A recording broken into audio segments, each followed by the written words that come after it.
Welcome to Lecture 4 in Phil's Critical Thinking, uh, part of our ongoing series of how to think about COVID and try to get a university degree at the same time. So today's topic is fallacies of presumption. We're going to do this 7 fallacies with some subcategories on top of that. I think I'm going to break it up into 2 videos. So we're going to do, I think, 4 and then 3. So fallacies of presumption.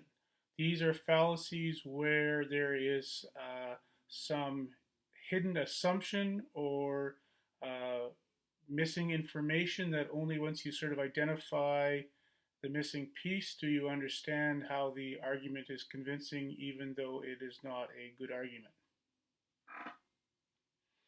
Just remind us ourselves what the deal is with fallacies. These are arguments that fail. These are not arguments that are logically convincing. At the same time, they often look like they are. And so that's why the fallacies that we're talking about are those fallacies that are bad arguments that look good, that they'll trick you. They're a bait and switch. Remember that arguments are a series of statements intended to establish a conclusion. A good argument is if the premises are true, that makes the conclusion likely be true. We learned that a valid argument, that very important word valid, is those arguments that guarantee the conclusion must be true. And these fallacies are not valid, they're not good. These are problematic arguments. Some of them, and we'll see some today, that sort of masquerade as valid arguments, even though they're not good. So we're gonna get into that a little bit. So when we're looking at these presumption fallacies, we want to understand this concept of warrant and unwarranted presumptions and assumptions. This concept of warrant in logic is an important one, and it's almost as simple as it sounds. If you're familiar with, and I kind of hope you're not, the idea of having a warrant for your arrest, that means that someone has gone somewhere and convinced a judge or some authority that there is good reason for you to be rounded up and brought in. So warrant in law means sort of a good reason has been proven. When we talk about an idea having warrant or a statement having warrant, what we mean is that there is a good reason to accept it. And so really it's good reason, right? So then you have an unwarranted presumption. That's a presumption you make without good reason. And these are, so you're going to look at all these fallacies today where there's something that sneaks in without good reason. We're going to look at these. So if you want to see a list of all the fallacies, there it is. I'm planning to get to the end of converse accident in this first video. I'll take a pause and then break it up so it's not ridiculously long. So let's get right into it. False cause. The form is to falsely identify cause based on coincidence. So this is an unwarranted presumption of cause, even when there is no basis for that. And we're going to see when we get into the induction section of the course, attributing cause is pretty tricky. And so in a way, it's not surprising that there's bad thinking here because the logic of this is complicated. As a very straightforward example, every time I fall asleep, it gets dark. And you might think that if you're in the habit of going to bed before it gets dark. And well, is that really a causal relationship or is it coincidence? The false cause fallacy has lots of variants, and those variants sometimes get Latin names. So we have post hoc, cum hoc, and non causa. These are all slightly different versions. So the post is when one thing succeeds another. You think, well, the first thing must have been the cause and the second the effect. Cum hoc is when two things always happen together. You think that therefore they're causal. Non-cause is sort of a more general category. I see a lot of reversing cause and effect. Um, all Trump's talk about, uh, you know, uh, testing being the result of increased cases. We should stop testing in order to decrease the number of cases we have. I think that is the fallacy of reversing cause and effect. The infection rate is causing the increasing testing results, not the other way around. There's a pretty good slogan to keep in mind here that scientists like to keep front of mind, which is that correlation does not equal causation. Even if you have strongly correlated results, that does not mean that one thing causes another. And there's a great website called spuriouscorrelations.com, which let's take a few minutes to look at this. So these are uh, correlations that are statistically significant, even though they are clearly, sorry, I'll get this organized here, clearly not um, causally related. So first one, and if you look at the example in this, it's spurious correlations. If you Google that, this website will pop up first. So a statistical correlation here for those of you that might be in a stats class this term, 99.79%. That's correlated, right? That's as close as you can get.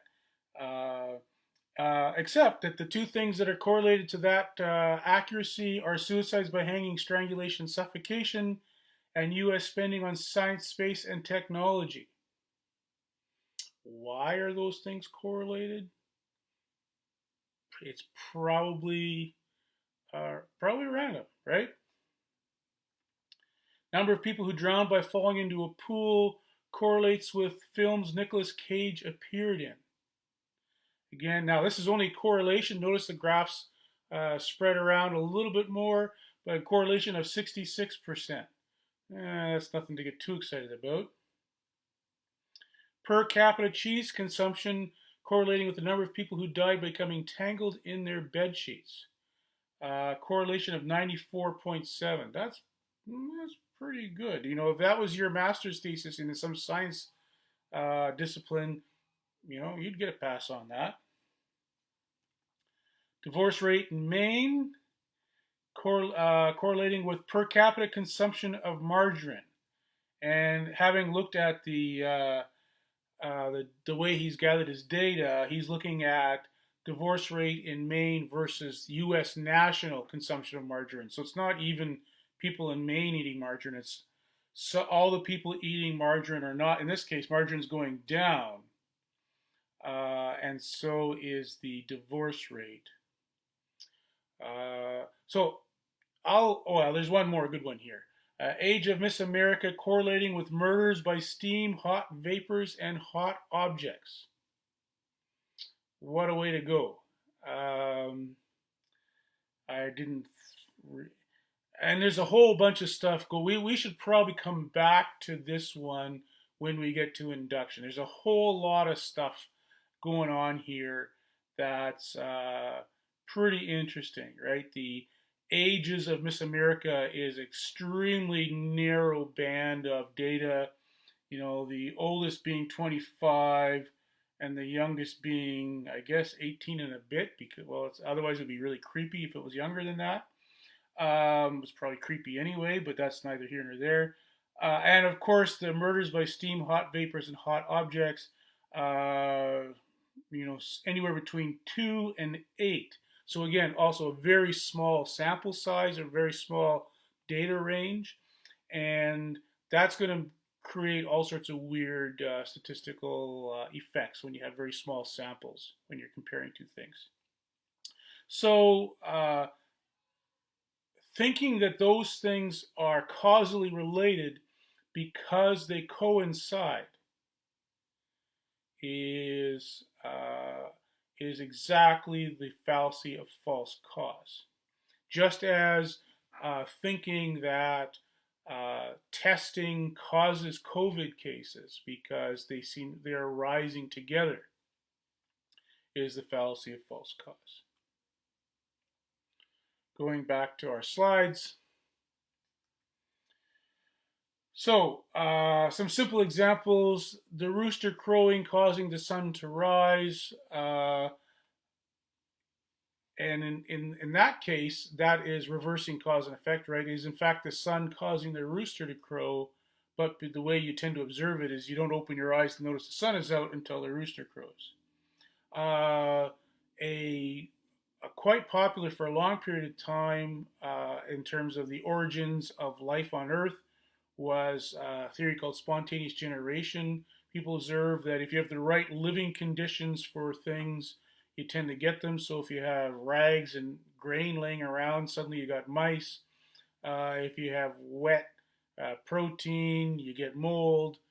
Um, and then Pasteur and the process of pasteurization is the scientific discovery that if you sterilize something and don't allow new life to be introduced, that it'll remain sterile. So, false theory. Why are we persuaded by this fallacy? Well, we're in fact fairly free in attribution of cause in everyday life. And I think, quite frankly, there's relatively little cost to being wrong about these things. Um, little Homo habilis crouching by a fire in a savanna somewhere and heard some rustling in the brush behind them, didn't think, well, now, should I examine carefully the causation of that rustling noise, or should I scramble up the nearest tree? Um, right? There's a time and a place for very careful scrutiny, and that was not the right time and place. Um, Often being wrong about causation has very little short term cost and often quite a lot of benefit. But that is fine when you're, running away from wild animal or possible wild animals in the bush, but not great if you're trying to run a country. So um, we get a lot of false positives that have very low cost, and so I think we get habitually sloppy about attribution of cause. We're going to learn that attribution of cause is really complicated, and so we're not going to worry about that today. Stay tuned, but so there's a lot of pitfalls in this.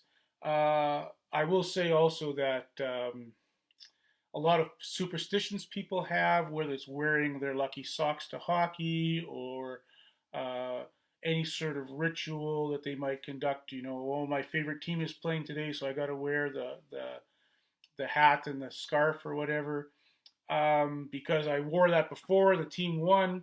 Well, the cost of wearing that hat and scarf is pretty low. And if you thought that's what it was going to take to generate the right result, fantastic. The fact that you're wearing that scarf sitting on your couch and the game is in a whole different city probably means that the causal relationship is pretty is not a real thing. There's also some harm in being wrong about causes when we in previous times had weird beliefs about uh, disease. Oh, it's the reason I'm coughing and getting boils on my skin is because the person across the road looked at me funny, and not because there's bacteria in the water supply. Because we didn't look into the real cause of the disease, horrible things happened.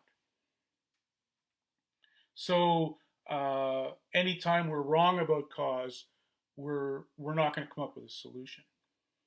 So some examples.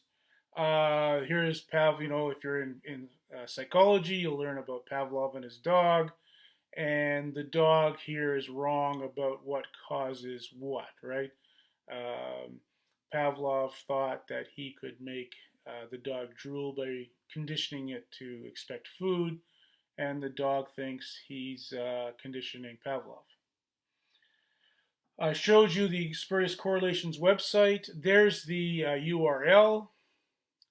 And if you think that attribution of cause is purely a statistical problem, that website shows you that there's got to be something more to it than that. You can have and really, and I don't know the whole story there, although I should get his book and read it.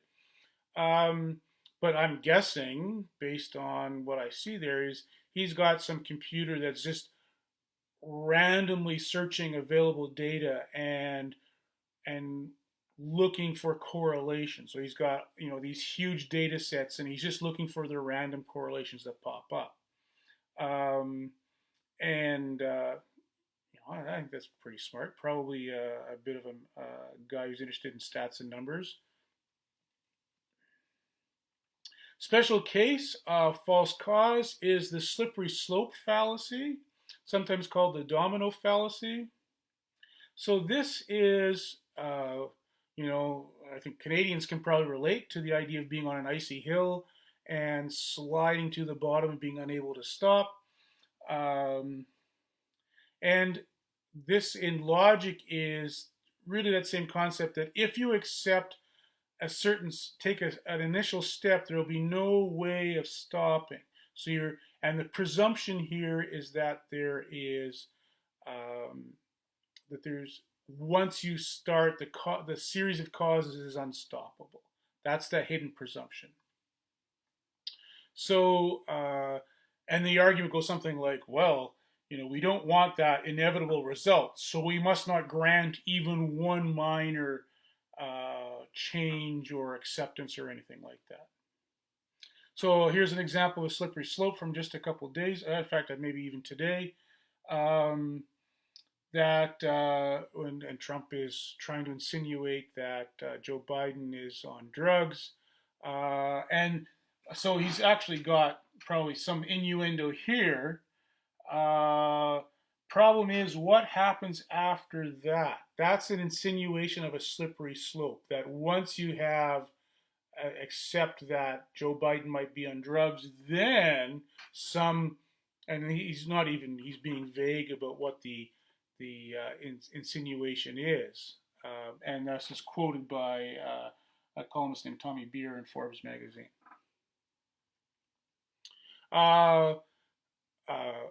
A big supporter of Donald Trump is a guy named James Dobson, who's an important American evangelical leader. He's got a book, Marriage Under Fire. I don't want to get involved in the issue here, but these are perfect examples of slippery slope arguments on a topic which, quite frankly, in Canada, and this is why I'm choosing this example, we did take this initial first step, and the sky didn't fall, right? So think about, Mr. Dobson is arguing that if you accept gay marriage, you won't be able to have laws against a polygamy, 3 men or 3 women, or 5 men and 2 women, or marriage between daddies and girls, or a man and a donkey, right? So these are all consequences this person thinks will be a inevitable causal chain starting from this first step. Now, Canada and quite frankly, since 2004, many places in the U.S. have in fact accepted this step, and none of them have gone to this. So the inevitability of this is clearly questionable because it hasn't happened. So that's what makes this a good example. I don't want to get bogged down into the action. This is not an ethics class. Don't want to get bogged down into that. But I think this is a great example just because society did make that choice and did not run down the slope to all these others. So when we're replying to a slippery slope, the presumption, of course, is that there is no stopping point between the initial and the final cause. And so if you want to respond, don't point out that's a presumption that is contentious. If you can say, look, I think that we're going to stop with just the genders of people getting married, not the numbers or the species, so there's some pretty natural stopping points here. Then I think you've confronted the slippery slope argument very effectively. So that's it for false cause. Next fallacy, begging the question. Also has a few interesting names. Petitio Principi is the Latin name, which is basically sort of literally saying, hey, you're assuming part one, right? Which is, and also known as circular reasoning, also known as Catch-22 from a very great novel about a World War II novel in which the army has a catch, which is that the army, in the army rule book, it says the army can do whatever it wants. And so that's circular reasoning. In the very simplest form, for any statement, therefore that same statement. Now, that's pretty obvious when you put the form that way. So usually when you're trying to slide this one by, you hide the presumption in with some other details. So you flow, some extra words around just to kind of create a little bit of camouflage. So now, what makes this one interesting is that this is going to actually be a valid argument. Remember, if the premises are true, the conclusion must be true is the definition of valid. So let's look back at the form then. If the premise is true, the conclusion must be true. Well, if the premise and the conclusion is the same thing, it would satisfy that definition of valid. So, I think that has a whole lot to do with why this is a fairly persuaded argument. It sounds pretty clinching. So, for that reason, there is no counterexample as we've learned that, where you would have a obviously true premise leading to an obviously true false conclusion. So this would be, by the way, be a really great question on a quiz. That can a fallacy be valid? Explain.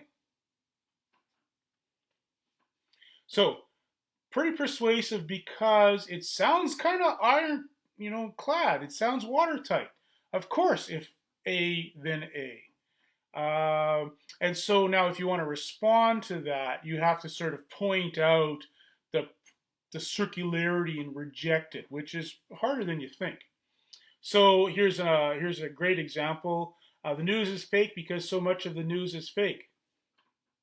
Well, as an argument, that's wraps up in a bow pretty nice and tidy. Now, is the news fake is exactly debatable.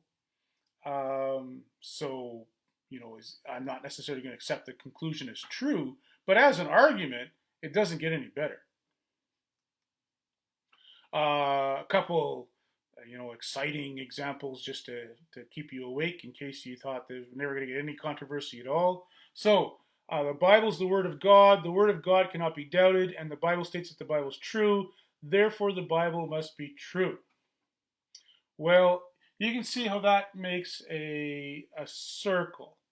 And, whether or not the Bible is true or not, this argument has the feature of being valid. So that's something. But it seems to assume exactly what it's also trying to prove.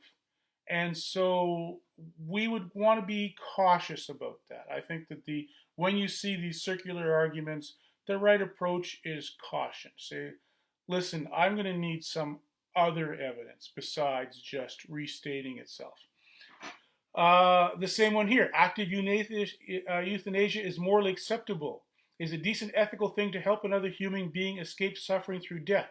So now this is where we're starting to get into hiding the circularity a bit more subtly, right? So this is a circular argument, but it's one that isn't obviously so the way this one here is. Um, Now, why is it circular? Well, because morally acceptable is pretty much exactly the same thing as decent and ethical, and helping another human being escape suffering through death is pretty much what we think euthanasia is. So, what we really have here is the same statement twice using synonyms. And so that's why it's a circular. It's really the form X, therefore X, where the second time X is expressed, it's using different words to say the exact same thing. Some harder ones. So murder is morally wrong. Active euthanasia is morally wrong. That is a circular argument if you grant the hidden premise, something's implied here, that active euthanasia is the same as murder, which is, of course, a different definition than was previously used. And really what's going on in something like this euthanasia debate, or quite frankly, any of the other sort of controversial examples here, is what's up for debate isn't the structure of the argument, it's the definition of the terms. If you assume the definition of term in here, you get to your conclusion automatically. But in fact, assuming active euthanasia is murder is pretty much exactly what the argument is trying to prove. You can't start by assuming that. Capital punishment is justified for the crimes of murder and kidnapping because it is quite legitimate and appropriate that someone be put to death for having committed such hateful and inhuman acts. Well, again, capital punishment, put to death, justified, legitimate, and appropriate, crimes of murder and kidnapping, hateful and inhuman acts, right? So we just have three synonyms leading to the same statement again. A special case of question begging is the question begging epithet. Let's talk about the word epithet first. That's that, pithy slogan. Maybe it goes on your tombstone, right? Here lies Professor Phil. He tried his best. Whatever, is, COVID, lecturing in COVID finally did him in. Whatever, that epithet, that slogan, sometimes it's a single word. And if you can hide your conclusion inside that, then you have circularity. So notice this criminal is charged with violently murdered the innocent victim.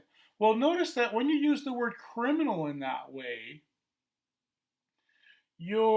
because that word criminal has, at least in its legal sense, the idea that the person has been found guilty. And so when you describe them as a criminal, then you kind of get ahead of yourself and saying, well, they must be guilty because they're a criminal. And so here's an example here taken off of, I'll just see if I can't get this a little clearer. There we go. Taken off of Facebook, I think, earlier today. And this is about Black Lives Matter stuff. Probably a straw man here, for those of you who want to go back and look. Please kill I always hear the same sentiment from the left. They knew the risk when they took the job. I'm not sure people are really saying that. That sounds like a straw man to me. But that's not the interesting part. The interesting part is here. How come we can't apply this logic when criminals are killed during arrests? They knew the risk when they did the crime. Okay, so how do I know they're doing crime? Because they're criminals. Well, that's exactly that circular epithet, right? If you call someone a criminal, of course it's legitimate to bring the force of law down on them. But they're not criminals all the time, right? So that's the circularity here. Now, if we said, how come we can't apply this logic when innocent civilians are killed during arrests? They knew the risk when they did the crime. Well, suddenly that sounds pretty objectionable.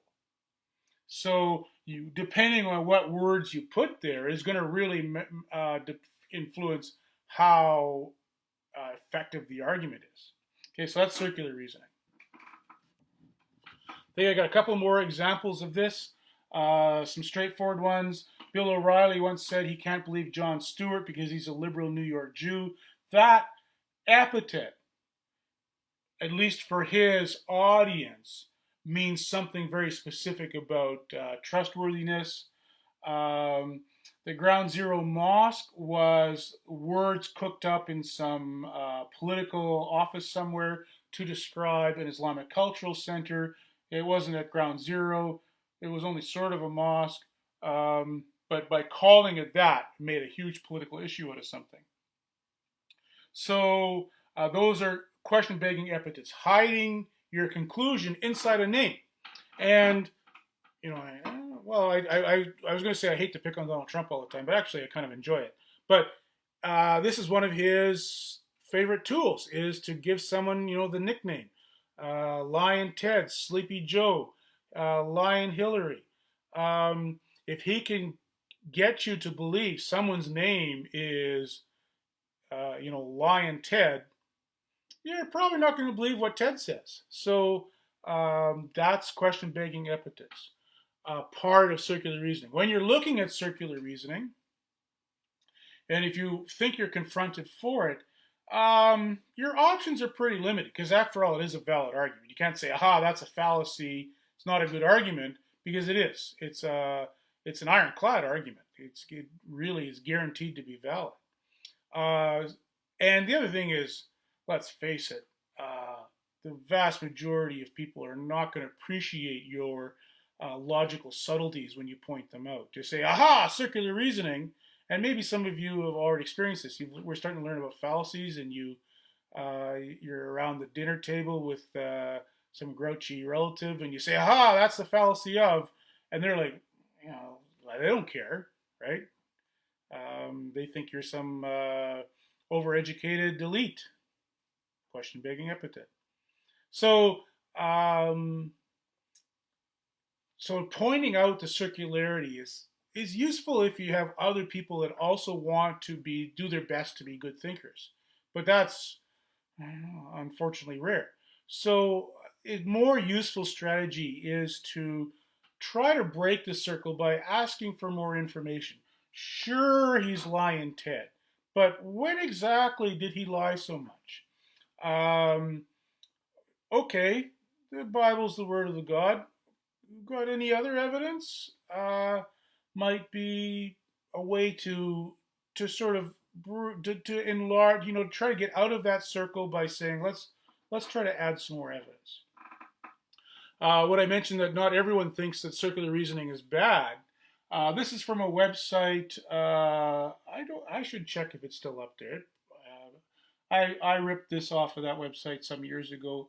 And I think it's fantastic just because the person who put this together actually thinks circular reasoning is awesome. He calls it the wheel of power. For every question, you have a great answer. And so how can we be sure it's the word of God? Because the Bible tells you so. But why believe the Bible? Because it's infallible. How do you know it's infallible? It's the word of God, and around you go. And I don't want to be unnecessarily negative about this. I think that there's plenty of good reasons to have sincere religious belief. This person thinks that this is really great. I'm hoping that we see that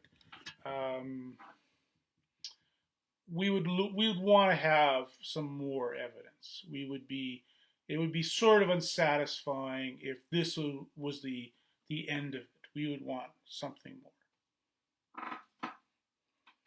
Next fallacy, sweeping generalization. There's other names for this, also known as, aka, fallacy of accident, or dicto simpliciter, which is just Latin for you're saying it too simply or without qualification. And the form is, if usually X is an A, then X is an A in a particular case. So this is actually, I think, from the same Facebook conversation as the criminal crime one mentioned a few moments ago. In the case of kids, they're usually kids with nothing better to do, so they're involved in gangs or whatever. Uh, Poverty plays a huge role. None of these things. So notice that usually here goes to a universal claim, right?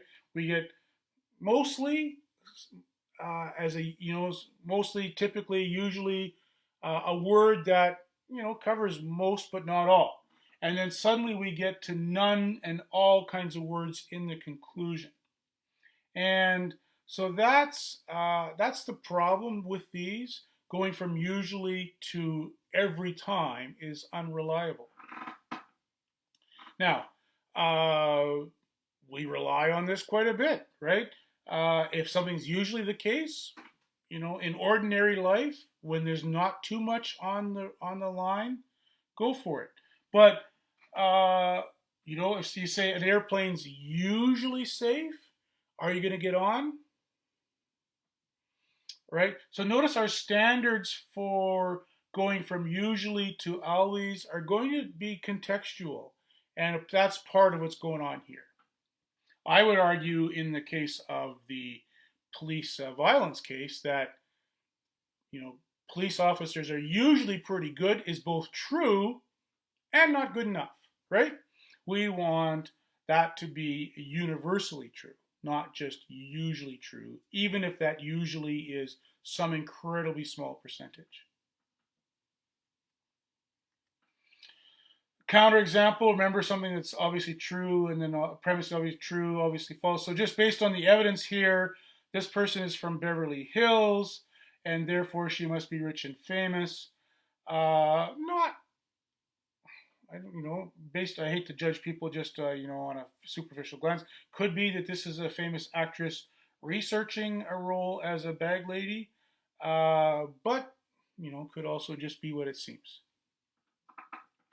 Very famous example from Plato, and these accident and converse accident fallacies often get described in logic textbooks as, and then there's a little sort of tangent on moral reasoning right after, because historically it's ethically problematic to go from usually to always, right? So the case Plato described when he was discussing ethics is the case of a friend who has a sword that belongs to the other person and has promised, okay, when you ask for the sword back, I'll give it to you. I've borrowed it, or you've given it to me for safekeeping. When you ask for it back, absolutely, you'll get it back. And then that friend shows up drunk and mad and angry and says, our mutual friend, I'm going to get your sword and I'm going to run him through. And Plato asks the obvious question, what do? Do you return the sword as you promised? Or do you break your promise, save your friend's life? And quite frankly, since the penalty for murder in that society was also death, they're both going to die, right? Your drunken friend is going to die as punishment for murdering your other friend. You're going to lose two friends. What do? And it seems like although usually you should honor your promises, there might be exceptional cases. And that sort of discussion of universal principles like keep your promises versus the subtleties of very particular individual cases is a lot of what you talk about when you're doing ethics and philosophy. And the idea that every principle is universal, I think, is shown to be a weak assumption based on an example like that. When you're looking at sweeping generalizations, usually I try to think of counterexamples that are based on what a lot of people call the law of large numbers. So someone says, "Oh, the number of cases of police violence to innocent civilians is absurdly rare." You say, "Well, actually, if it's only 1/100%." And there's 300,000, or at least in Canada, say 35 million people, that means a couple thousand cases a year. Okay, that's not good, right? So the law of large numbers is that whenever something is, no matter how small a fraction of a percentage something is, when it happens repeatedly, you're eventually going to get something measurable.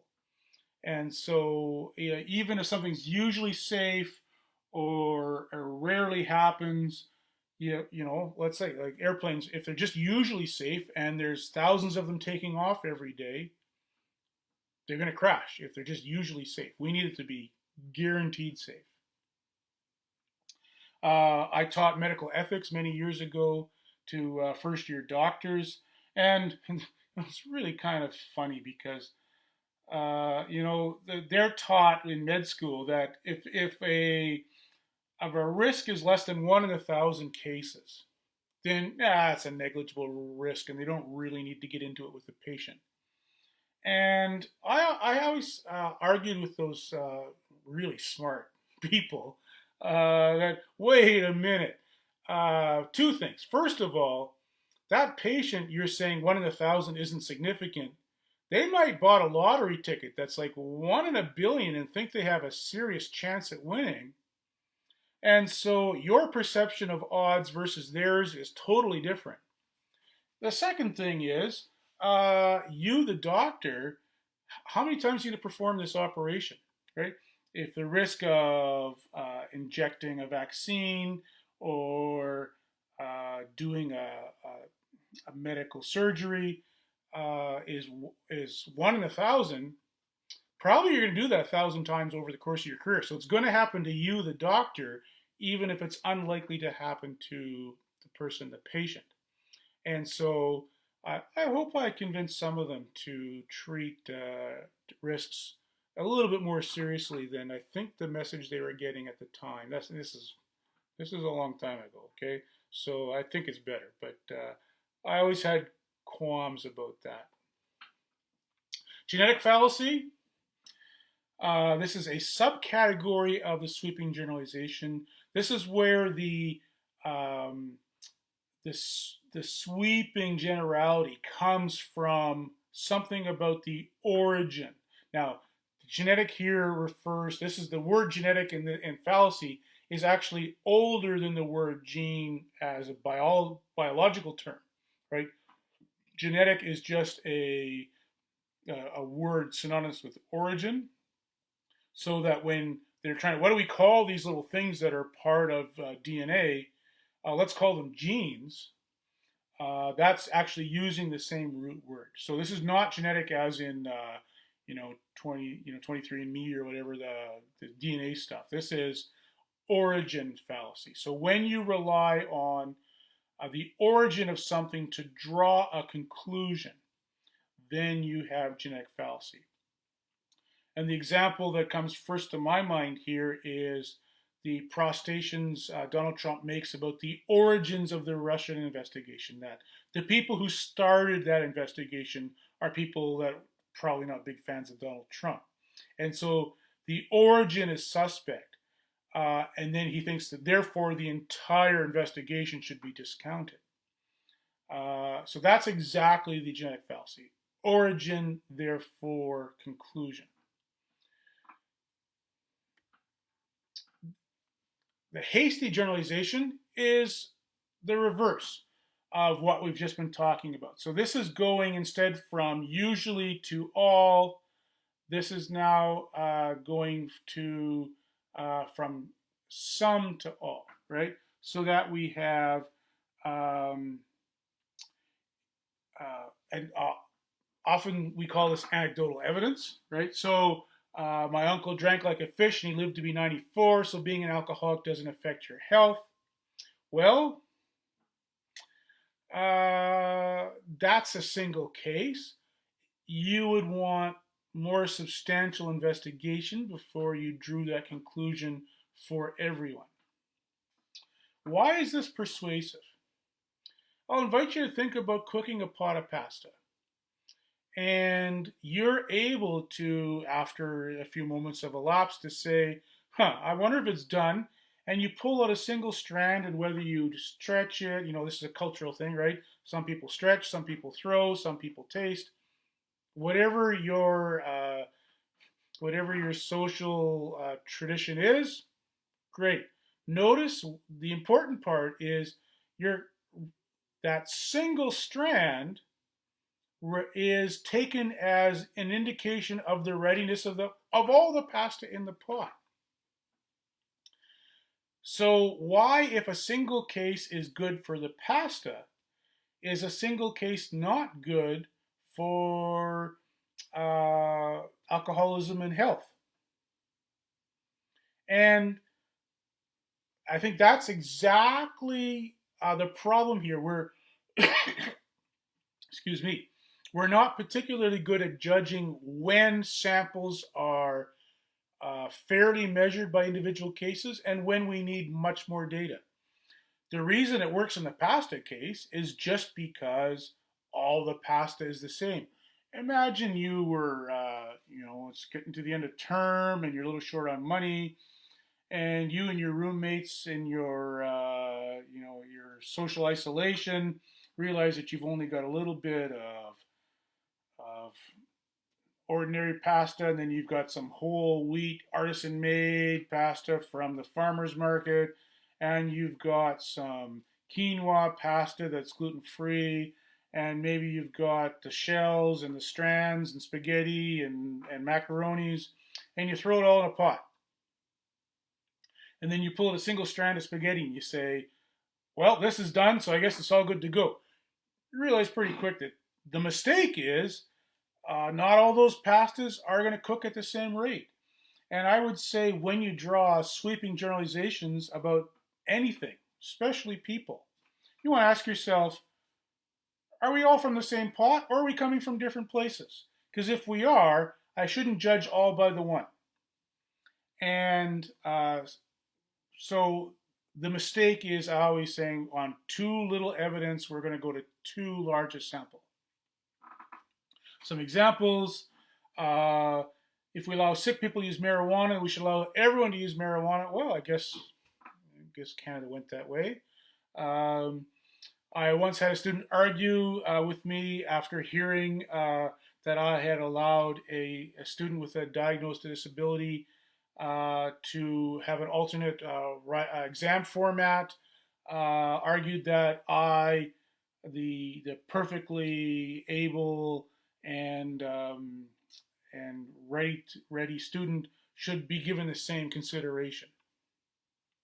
I would argue in that case that the exceptional nature of the one case did not apply to all students.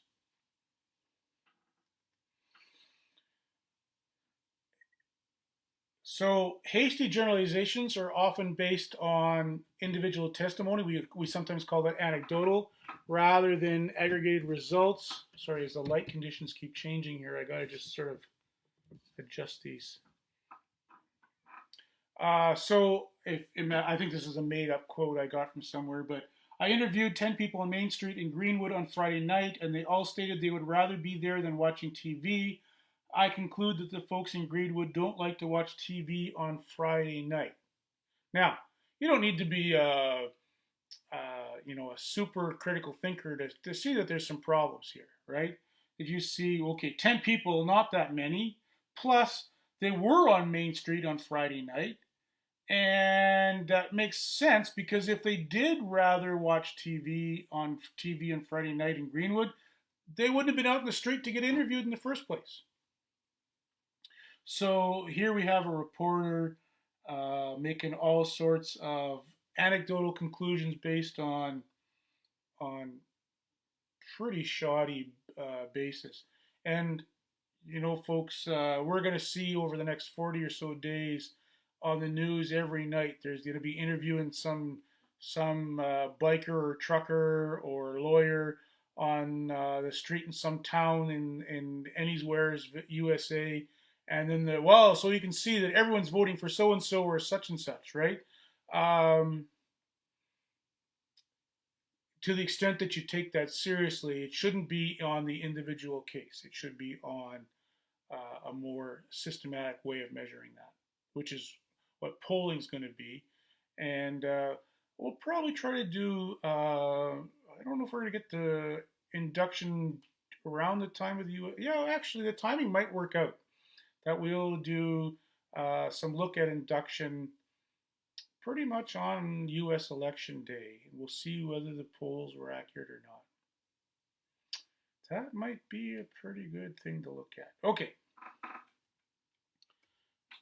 So, hasty and sweeping generalization, I think of them as two sides of the same coin. So let's think about which side is up when. So we want to, if we want to know if it's hasty or is it sweeping, we want to know where's the general statement.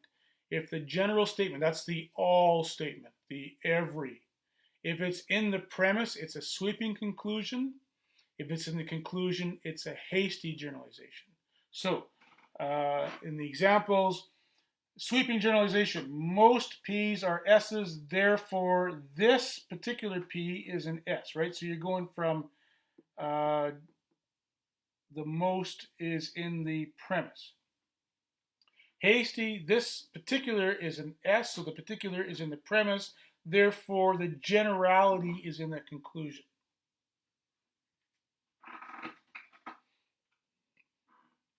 So let's look at an argument. It's time to start getting serious here and start looking at some examples. So, is this a hasty generalization? Cyclists all think they own the road. I nearly ran over one yesterday who turned right in front of me. Okay, so there's an argument. What do we need to do? So some of the basic concept stuff, we need to say, okay, what's the premise? What's the conclusion? Are there any indicator words? Well, this example is pretty typical of the way we speak ordinarily, which is we don't give ourselves a whole lot of help, right? I don't see a therefore. I don't say, oh, here's the premise. No one's marking this up with on a whiteboard to say premise, line, conclusion. So what is the conclusion here? If you're not sure, one of the things you want to do is, well, try it both ways. Okay, so let's assume cyclists all think they own the road. Therefore, I nearly ran over one yesterday who turned right in front of me. Does that make sense? Did you run over one because cyclists think they own the road? Let's try it the other way. I nearly ran over a cyclist yesterday who turned right in front of me. Therefore, cyclists all think they own the road. Okay, that's at least an argument that you can imagine someone making. Now, is it a fallacy? Seems like going from a particular case of one cyclist to all cyclists seems like a hasty generalization. So that's how, as we assess these fallacies, that's how we're going to be doing this.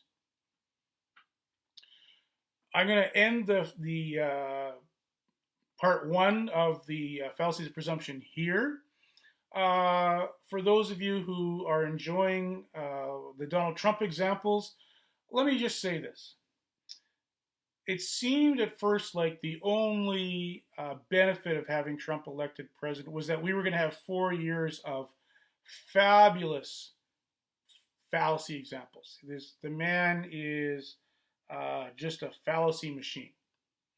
So much so that there's a book called Fallacies Trump, a website and a book and a podcast. If you want Trump fallacies, they got them.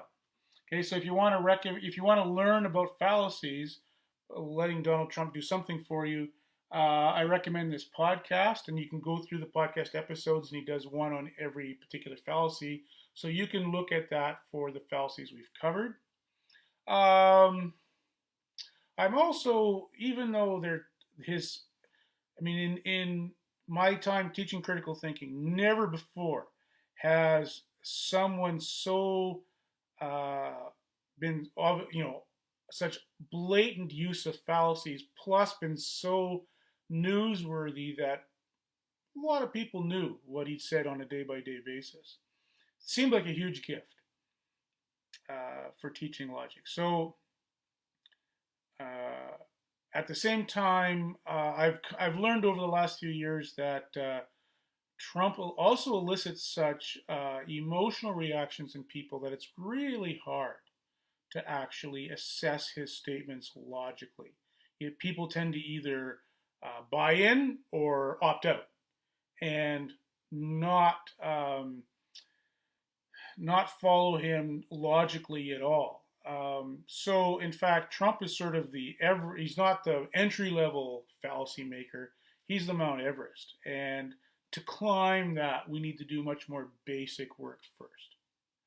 Okay, that's it for part one. Have a great day.